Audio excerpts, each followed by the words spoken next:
오늘 아침 뉴스의 맥을 짚어드리는 시간 뉴스연구소, 오늘도 두 분의 연구위원 함께합니다. 박순봉 기자 그리고 김준일 시사평론가 어서 오십시오. 안녕하세요. 예, 오늘 첫 번째 뉴스 어디로 갈까요? 이재명 출마 선언. 이재명 전 대표 어제 영상을 통해서 출마 선언을 했죠? 네, 예고한 대로 유튜브 채널에 올려서 영상을 통해서 공식 출마를 선언했는데요. 이 영상은 먼저 짧게 보고 오실까요? 네. 진짜 대한민국을 만들고 싶습니다. 그냥 이름만 있는 대한민국이 아니라 진짜 대한민국. 그리고 그 대한민국은 대한국민이 만들어가는 거죠. 그 대한국민의 훌륭한 도구, 최고의 도구, 이재명이 되고 싶습니다. 예, 오프라인이 아니라 영상을 통해서 다큐멘터리 형식이었어요. 네, 그러니까 대담도 이제 들어가 있고요. 예. 이번이 세 번째 대선 출마 선언입니다. 2017년, 2022년 그리고 이번에 세 번째 이렇게 가는 거고요. 핵심적인 내용은 실용주의하고 경제성장 이렇게 요약을 해볼 수가 있습니다. 예. 즉 중도를 공략하겠다라는 건데 중도 보수 선언한 적 있잖아요. 그 연장선상에 있다라고 보시면 되고요. 이 경제성장을 얘기하는 논리는 이렇습니다. 지금 경제적 양극화가 한국 사회는 심하다 이렇게 진단을 하고 이걸 해결하기 위해서는 경제성장이 우선적으로 필요하다라고 얘기를 했어요. 특히 우리나라의 경제 상황을 사면초가다 이런 식으로도 표현을 했습니다. 네. 그래서 먹사니즘에서 더 나아가서 잘사니즘으로 가야 된다라고 얘기를 했고요. 그리고 실용주의를 얘기할 때는 어떤 게 더 유용하고 어떤 게 필요하냐가 최고의 기준이 돼야 한다. 이런 얘기를 했습니다. 예전에 흑묘, 백묘론 얘기한 적이 있었잖아요. 맞아요. 거기에 연장선이라고 볼 수 있습니다. 그리고 제가 이재명 전 대표 측에 추가로 뭐가 또 제일 중요했느냐 이렇게 물어보니까 K 이니셔티브가 핵심이다 이런 얘기를 하더라고요. K 이니셔티브. 네, 국가 비전으로 제시를 한 건데요. 그 첨단 기술에 국가적인 투자가 필요하고 이런 것들은 이제 한국이 주도할 수 있는 영역들을 만들겠다. 소프트 파워로 세계를 선도하겠다. 이런 얘기들을 했습니다. 예. 그리고 이 실용 노선 혹은 뭐 중도층 공략은 외교 분야에서도 드러났거든요. 이렇게 얘기를 합니다. 현실적으로 한미 동맹과 한미일 협력 관계는 중요하다. 일관된 원칙은 국민이 최우선이다. 이런 얘기를 합니다. 네. 그리고 중국이나 러시아와의 관계에 대한 설정에 대해서는 언급이 없었습니다. 이재명 전 대표 어제 예비 후보로 등록을 했고요. 오늘 국회에서 비전 발표, 기자회견도 할 예정입니다. 민주당 일정 간단하게 짚어보면 후보가 6명 이하면은 컷오프 없이 가거든요. 그래서 네. 컷오프 없이 진행이 될 걸로 보이고요. 14일까지 후보 등록하고 16일부터 순회 경선한 다음에 4월 27일에 최종 후보를 결정을 할 겁니다. 예. 자, 김준일 평론가. 예. 어제 이재명 대표의 영상 출마 선언 상당히 독특한 방식이었는데 어떻게 보셨어요? 뭐 민주당 쪽에서는 국민들에게 좀 위로를 하는 방식, 그리고 좀 이게 전체적으로 보면 색감이 이제 하얗잖아요. 흰 옷을 입은 이제 평범한 국민들이 좀 위로를 받는 이런 거를 좀 컨셉으로 잡은 것 같아요. 저는 뭐 눈에 띄었던 거는 어쨌든 이재명 대표의 좀 강한 이미지를 조금 중화시키기 위해서 했다 이렇게 보이고, 그러니까 자신감의 표현인 것 같아요. 그러니까 뭐 자신감의 표현은 뭐냐면은 보통 이제 기자회견 출마 선언 같은 거 하면은 격식을 차리고 뒤에 또 지지하는 사람들 쫙 쓰고 세과시하고 그러잖아요. 이재명 대표는 굳이 그런 거 안 해도 반다는 거죠. 그러니까 압도적인 이제 야당의 대선 후보인 거고, 잘사니즘, 먹사니즘 이거를 이제 지속적으로 좀 반복을 했던 거고, 뭐 누구하고 비교를 안 한 게 저는 또 눈에 띄었습니다. 예를 들면은 다른 뭐 국민의힘 분들 출마 선언할 때 박정희 생가 찾아가거나 메가더 동상 앞에서 하거나 이순신 앞에서 하거나 뭐 이런 거죠. 내가 누구처럼 되겠다. 뭐 한동훈 대표도 이제 뭐 서태지 뭐 이제 얘기를 했는데 그냥 이재명은 나 이재명이야. 약간 이런 얘기를 하는 것 같았다는 느낌? 뭐 그래서 뭐 여러모로 하여간 눈에 좀 띄는 형식이었다. 형식은. 저는 저 옷 색깔이 좀 눈에 띄었거든요. 다른 관전 포인트도 있지만 뭐 그 옷 색깔이 베이지색 같기도 하고 회색 같기도 하고 연한 미색이었어요. 근데 여러분 원래 당 경선하면 주자들이 당의 색깔이 빨간색이면 빨간 넥타이, 뭐 초록색이면 초록, 파랑이면 파랗게 색깔을 넣어서 보통은 하는데 어제 이재명 대표는 당 색깔이 아닌 미색, 연한 회색이나 베이지색 같은 그런 니트를 입은 거. 이것도 이미 당 경선을 뛰어넘어서 본선에 대비한 어떤 중도층에 대한 공략 이런 느낌으로도 보였습니다. 저도 보니까 영상의 느낌도 되게 따뜻해요. 그리고 이재명 전 대표의 표현 같은 것들도 되게 부드럽거든요. 그러니까 좀 이제 강한 이미지보다는 좀 부드러운 이미지, 온화한 이미지 이런 걸 좀 섞으려고 했던 것도 좀 눈에 띄었습니다. 자, 요 이야기는 오늘 2부에 민주당 장경태 의원, 국민의힘 김종혁 전 최고위원 준비하고 있거든요. 거기서 조금 더 나눠보기로 하고 국민의힘에서도 지금 출마 선언이 이어지고 있죠. 네, 한동훈 전 대표가 어제 공식 출마 선언했습니다. 네. 국회 본관 분수대 앞에서 했고요. 강조한 거는 크게 세 가지로 요약을 해볼 수가 있는데 일단 첫 번째는 국민의힘에서 비상계엄 사태에서 자유로운 사람이다. 이걸 강조했고요. 예. 두 번째는 이재명 전 대표랑 가장 잘 싸울 수 있는 사람이다. 그리고 세대 교체 이렇게 세 가지를 얘기했습니다. 네. 비상계엄에서는 제일 먼저 계엄을 막겠다고 한 사람이 저다. 이런 점을 강조를 했고요. 또 사과도 했습니다. 그리고 이재명 전 대표 비판을 할 땐 이런 표현을 썼어요. 이런 결정적 시기에 위험한 사람이 대통령이 되고 괴물 정권이 탄생해서 나라를 망치는 것은 막아야 된다. 이런 얘기를 했습니다. 그리고 세대 교체론을 언급할 때는 아까 김준일 평론가께서 얘기해 주셨지만 가수 서태지 씨를 언급을 하면서 네. 시대를 바꾸는 문화 대통령이 되겠다. 이런 얘기를 했습니다. 기자회견하고 지금 흐름 중에서 몇 가지 특징이 있는데 일단 첫 번째는 윤석열 전 대통령 비판은 자제했다라고 볼 수가 있어요. 윤석열 대통령의 모든 정책들이 저평가받아서는 안 된다라고 하면서 좋은 정책들은 발전시키겠다라고 했거든요. 외교 정책이나 원전 산업 얘기를 했는데 네.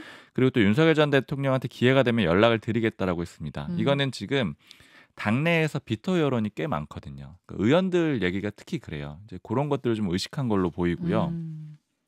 두 번째 특징은 의원들이 많이 왔습니다. 17명이 현역 의원들이 왔거든요. 예. 지금 여태까지 기자회견한 그 후보들 중에서는 가장 많습니다. 그리고 지지자들도 많이 왔고요. 근데 이게 지금 당내에서 평가가 좀 엇갈려요. 표면적으로 숫자는 많은데 그런데 의원들 다수가 아닐 거다 이렇게 보는 겁니다. 여기까지일 거라고 의원들이 다수 보고 있고 나머지 후보들은 아직 어떻게 의원들이 줄을 설지 명확하게 결정을 안 해서 안 모인 거지 이것보다 더 많을 거다 이런 얘기들도 하고요. 당내 전반적으로 얘기들을 들어봤을 때는 한동훈 대표는 4등 싸움을 해야 될 거다 이런 평가까지 있거든요. 그러니까 지금 표면적으로는 굉장히 세가 좋지만 그렇게 실제로는 좋지 않을 거다 이렇게 평가를 하는데 다만 한동훈 전 대표 측에 물어보니까 네. 압도적일 거라고 예측을 하더라고요. 그러니까 지난번 전당대회처럼 될 거다. 그래서 1차 경선을 할 때 일단은 1등을 할 거라고 이렇게 예측을 하고 특히 1차 경선 같은 경우에는 그 여론조사 100%잖아요. 네. 그러니까 당심 호심 민심 호심이 아니라 민심 100%이기 때문에 한동훈 후보가 이제 유리하게 4인 안에 들어갈 것이다 이렇게 보고 있는 거군요. 그렇게 자체적으로 보고 있고 특히 그렇게 보는 근거 중에 하나는 의원들이 예전만큼 당원들한테 영향력을 끼치지 못할 거다 이런 표현을 어제 관계자가 쓰더라고요. 예. 그래서 어제 그 한동훈 캠프 쪽에 관계자가 예측을 하는 거는 이제 4명이 이제 후보가 들어가는데 한동훈 대표, 뭐 홍준표 시장, 김문수 장관, 오세훈 시장 이런 식으로 들어갈 거라고 예측을 하고 그다음에 결선 싸움은 자신들이 봤을 때는 한동훈 대표가 오세훈 시장의 그 표를 가져가고 그다음에 홍준표 시장이 김문수 장관의 표를 가져가서 1대1 구도가 되는데 거기서 이길 것이다. 뭐 이렇게 예측을 자체적으로는 하고 있습니다. 그걸 지금 누구한테 물어보신 거예요? 한동훈 캠프 쪽이. 한동훈 캠프 쪽에서는 그렇게 네. 보고 있다. 다만 그러니까 이제 당내 전반적인 분위기는 예. 아까 말씀드렸다시피 한동훈 전 대표 쉽지 않을 거다. 그러니까 4등도 쉽지 않을 거다. 이런 얘기들도 완전히 엇갈리네요. 신윤계 캠프 쪽에서는 완전히 쪽에서가. 그렇게 보고 있습니다. 네. 알겠습니다. 국민의힘은 지금 출마 선언자가 많아서요. 다른 출마 선언도 오늘 줄줄이 이어지죠? 네, 나경원 의원이 오늘 출마 선언할 거고요. 그리고 불출마를 선언한 이들도 있는데 네. 원희룡 전 장관, 김기현 의원, 김태흠 충남지사가 불출마를 선언했습니다. 예. 이게 지금 4명 안에 못 들어가면 크게 의미가 없거든요. 기타금만 많이 내고요. 그래서 이제 불출마 선언한 걸로 보이고요. 그리고 한독수 대통령 권한대행 얘기를 또 한번 짚어봐야 되는데 하루 만에 또 분위기 변화가 있습니까? 글쎄요, 제가 취재해봤을 때는 저는 이제 어제 말씀드린 대로 불출마 가능성이 높다라고 말씀드렸고 그 기류는 여전히? 이어지고 있는데 당내 요구는 꾸준히 있는 상황이에요. 예, 예. 어제 호남 지역 당협위원장 12명이 기자회견해가지고 나와달라 이렇게 요구를 했는데 네. 이거 기자회견을 누가 잡아줬냐면 성일종 의원이 잡아줬습니다. 그럼 기자들한테 알림도 해줬거든요. 그러니까 성일종 의원도 이런 입장이라고 볼 수가 있고 박수영 의원도 지지하는 그런 표현을 적었고요. 예.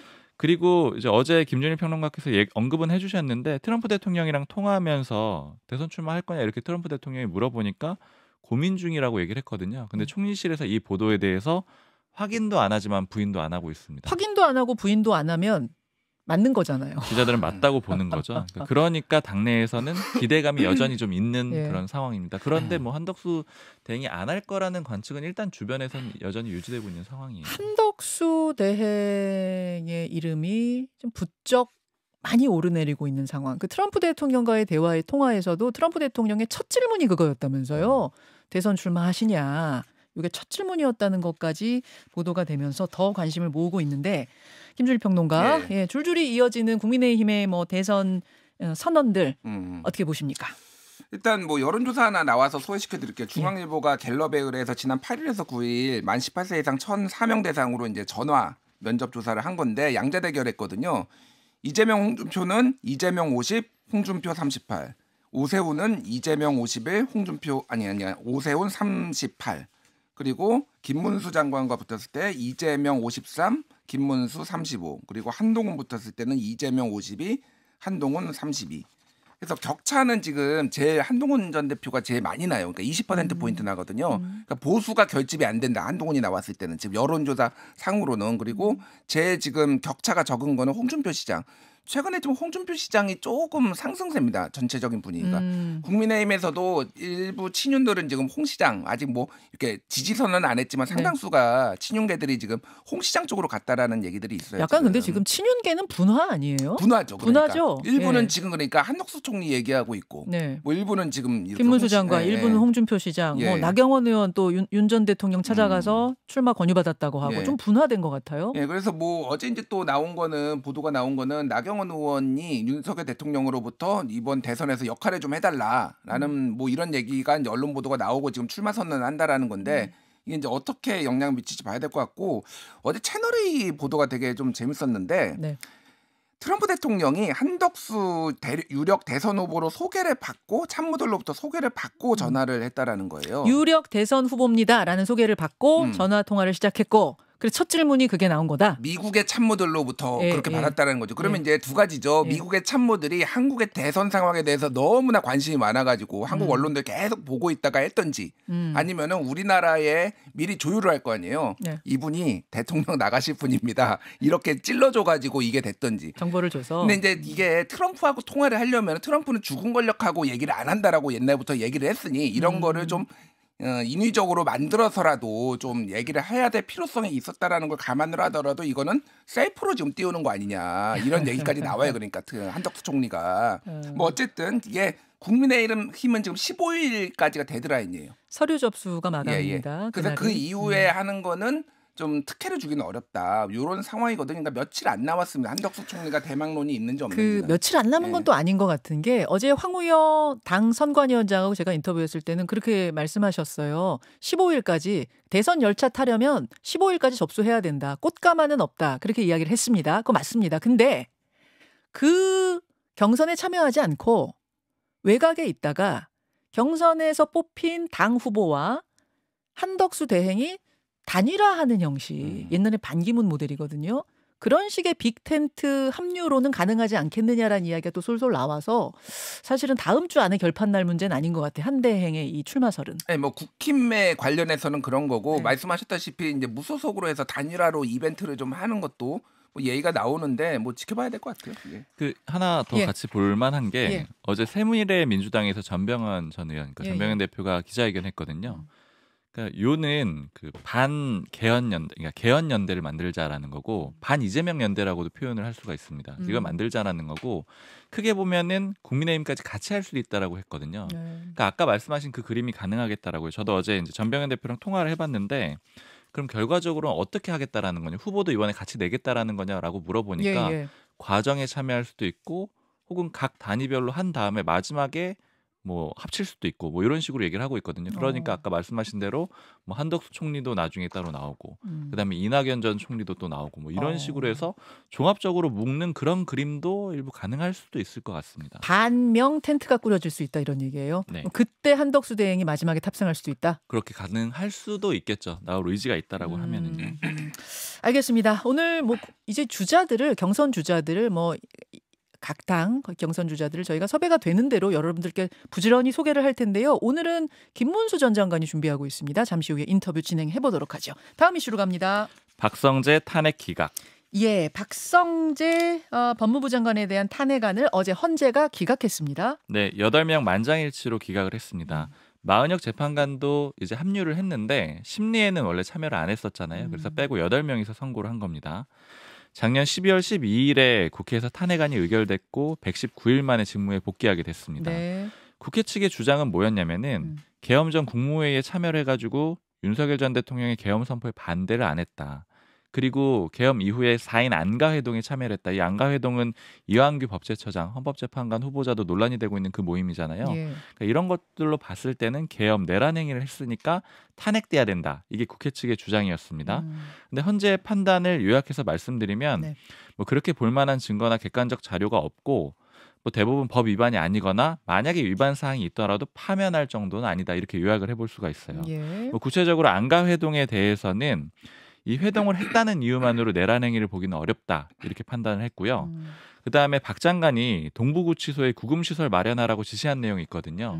이거는 헌재가 인정을 했습니다. 그렇지만 이걸 막 가지고 국회의원을 구금해라 이렇게까지 보기는 또 어렵다 이렇게 판단을 했습니다. 뭐 이외에 야당이 문제 삼았던 여러 가지 것들이 있는데 특활비 제출을 거부한다거나 김건희 특검법 재표결 중에 본회의장을 퇴장한다거나 이런 것들은 위법하지 않다라고 봤고요. 뭐 이외에 법 위반 사항들도 일부 언급은 했는데 뭐 파면할 정도는 아니다 이렇게 입장을 내놨습니다. 자, 이렇게 해서 박성재 법무부 장관 다시 직무에 복귀하게 됐습니다. 김준일 평론가. 예. 탄핵안이 또 기각이 됐어요. 뭐 예상했던 바고 뭐 민주당 쪽에서도 기각될 것 같다라고 얘기하더라고요. 예, 그래서 이게 이제 헌재의 어떤 예측 가능성이 높다 저는 그렇게 봐요. 그러니까 파면할 정도는 아니다라는 게 계속 나왔잖아요. 네. 그러니까 민주당에서 이제 여러 가지 정황들, 뭐 정치적 이유로, 정무적 이유로 이제 탄핵을 했다라는 게 이제 확인이 된 거고, 뭐 국민의힘에서는 이제 비판 성명도 냈고요. 예. 지금 이제 헌재를 둘러싼 여러 가지 얘기가 있는데 하나는 마은혁 그 헌법재판관 후보자 지명 헌법소원 가처분을 마은혁 재판관이 지금 맞았다라는 거예요. 그러니까 마은혁 지명이 아니고 예. 이완규 마은혁은 이미 이제 임명이 됐잖아요. 됐고, 예. 그러니까 그 이완규 함성훈 후보자 예, 거기 두 말씀하시는 사람을 거죠? 이제 소위 말해서 뺑뺑이로 돌렸는데 예. 여기에서 마은혁 그 재판관이 당첨이 돼가지고 이거를 이제 처음에 어떻게 처리할지가 지금 굉장히 지금 뭐 논란 아니면 이제 관심이 있고, 다른 것보다도 윤석열 대통령이 오늘 오후 5시에 지금 관저에서 퇴거를 한다라고 합니다. 예. 그래서 지금 관저를 둘러싸고 굉장히 논란이 많았는데 매일같이 거기에서 만찬 뭐 식사를 했다라는 얘기 때문에 지금 국민들이 좀 부글부글 끓고 있어요. 거기서 지금 다녀온 사람이 전한길 씨가 또 윤석열 대통령이랑 전 대통령이랑 사진 찍어서 올렸고, 그리고 뭐 윤상현 의원도 만났다고 그러고, 뭐 이철우 경북지사도 만나고 와가지고 충성심이 제일 중요하다 윤석열 대통령이 그런 얘기를 했다라고 하고, 그러니까 이게 국민 지금 세금으로 이렇게 하고 있는 거냐, 그래서 반환 뭐 소송이라도 해야 되는 거 아니냐 이런 얘기가 나오고 있고, 지금 아크로비스타로 갈 경우에 지금 네. 서초경찰서에 따르면은 매일 집회가 그 앞에서 9건이 지금 한 달 동안 잡혀 있대요. 이미 잡혀 있는 게 9건이라고요? 예. 신고된 게? 예. 그래서 이제 아크로비스타 주민들은 죽겠다. 그래서 이거 윤석열 대통령이 여기서 오래 있을 수 있겠냐. 이게 반대만 하는 게 아니라 찬성 집회도 많이 잡혀 있다라는 거예요. 그러니까 찬반 집회가 다 잡혀 있는 다 거예요. 잡혀 있는 거예요. 그러니까 이걸 이제 어떻게 하냐 이제 뭐 얘기들이 나오고 있고, 예. 경호처가 지금 14일에 다음 주 월요일에 윤석열 대통령이 이제 내란죄 재판 때문에 지금 그 법원에 가야 되는데 서초동에 예. 지하 주차장으로 들어가게 해달라. 거기 직원들 전용이거든요. 보통은 서쪽문으로 들어와가지고 걸어 들어오면 이제 포트라인에 잠깐 쓰잖아요. 네네. 그거를 못하게 안 하게 해달라고 법원에 요청을 했어요. 그래서 법원이 고심 중이다. 그런데 이게 특혜거든요. 박근혜 대통령도 예전에 수사받을 때 다 그쪽으로 갔어요. 서쪽문으로. 그래서 이거는 어떻게 될지 좀 봐야 될 것 같습니다. 그 헌재 관련해서는요. 그러니까 대통령 권한대행이 헌법재판관 후보자, 대통령 몫의 헌법재판관 후보자를 지명하는 것에 대해서 효력 정지를 해달라는 가처분 신청을 한 거죠. 요 재판에 요 심판에 주심이 마은혁 재판관이 된 거고요. 다음 주에 결과가 나온다면서 박 기자. 네, 예. 맞습니다. 요거 어떤 결과 나오는지 생각보다 좀 빨리 결과가 나오는 거라서 어떻게 나오는지 요것도 여러분 관전 포인트입니다. 그리고 아까 김준일 평론가가 중간에 언급하신 여론조사 요 자세한 내용은 중앙선거 여론조사 심의위원회 참조하시면 되겠습니다. 두 분 한 이슈만 더 짚고 갈까요, 박 기자? 네, 예. 경호처 연판장 사태. 경호처 이야기 조금 전에도 전해주셨는데 대통령 경호처 얘기예요. 네, 지금 대통령 경호처 직원들이 연판장을 돌려서 예. 김성훈 차장하고 이강우 경호본부장 사퇴를 사실상 요구하는 그런 연판장을 돌리고 있거든요. 예.